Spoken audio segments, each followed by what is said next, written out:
test everything. Is it too late to say sorry? Is the question on every learner's mind as you are running for tests, assignments, and you are asking yourself, or you are apologizing and praying to God and saying, I'm sorry that I slept. I'm sorry that I was watching all those series and movies and I enjoyed my sleeping time because wow, now the tests are coming and I don't know what to do. I think that's the worst reality for all learners. And you are now holding this, holding this, holding this. You don't even know where to start. You hit it in your head, putting some spice and you're saying, let the knowledge go in, but nothing is coming in. You are in a bad state. The most horrific situation I could ever imagine. But guess what? I am here to help you with all of that. So get ready.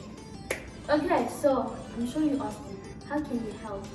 In the midst of your panic and academic pandemic, I am here with the solutions for you. So, first thing, don't panic. Stop asking yourself, I should have, I could have done this, I could have slept less. It's too late for that. Sorry, bye to that part of your life. Let's put it behind us. It happened, it's done. So now, dealing with the now. So, what you have on your table is you have limited time. You have a lot of theory to go by, and I know you're saying, okay, she's telling me my problems, but in order for us to have a solution, you need to find what exactly you have on your table, right? So those are things that you have, or funny enough, don't have, and time is not one of them. So you, probably your textbook is not that big, but you can't go through all of this in the time that you have. So what's the best thing to do? And I'll put it in a very simple sentence, or actually 2 words: past papers. So the only saving grace, or one of the saving grace that you have even in the season, are past papers. So in order for you to balance and really find your ground and your holding or standing stone in the midst of the wave is past papers.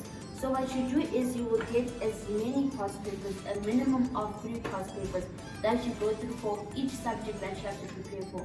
And what past papers do is they get you in the cycle of how the questions are asked. What are you going to need to study and how far are you? So when you go through a past paper, most likely what you'll find out is the first time you do it and you don't know anything, you'll feel dumb. I promise you, you will. And don't feel bad about it. Like, it's good to feel dumb because after that you'll feel a lot better and less heavy presence on your chest because now you know where you need to work, right? So first thing is past paper and time yourself. You know that phone that you use for WhatsApp, Instagram, and Twitter? And that phone, use it to time yourself. So you time yourself according to the allocated time in your question paper. And in timing yourself, you get yourself ready and you won't have those days of saying that I didn't finish the paper. It was time.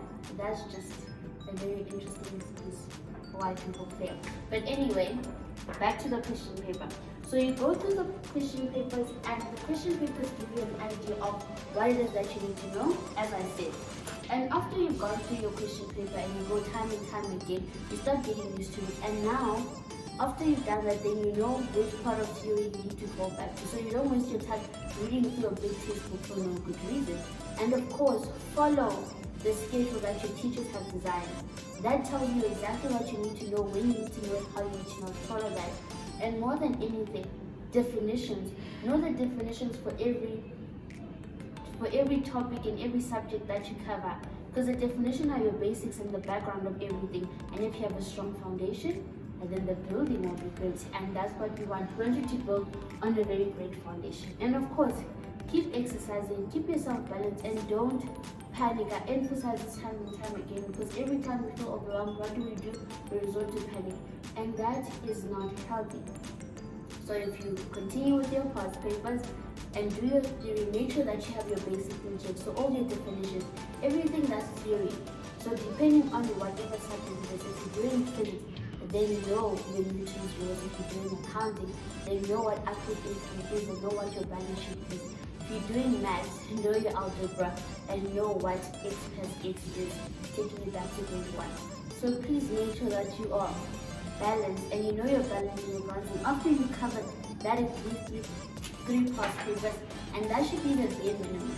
After you tell yourself that you've done that, then you are ready. Then now you just leave it to God's hands and you're like, God, you are with me, and promise yourself to never do this again. And after that, you'll be fine. You'll be fine and ready, and you push with your hardest and tell yourself. I think this is one thing that I should have mentioned at the beginning of the video, that we don't want people with I can't, I won't, I couldn't, and I settle for the bare minimum people looking at this video. It's not healthy for you and it's not healthy for me. So push yourself to the limit. The image is running away, but it happens. Push yourself to the limit and be great, and know that you are great. And even as you go write your exams, just have that words, you have that confidence. Even if you write, remember, for every subject there are basics. If you feel like you're stuck, go back to the basics, and that will help you through it all. I hope this helped. Thank you very much.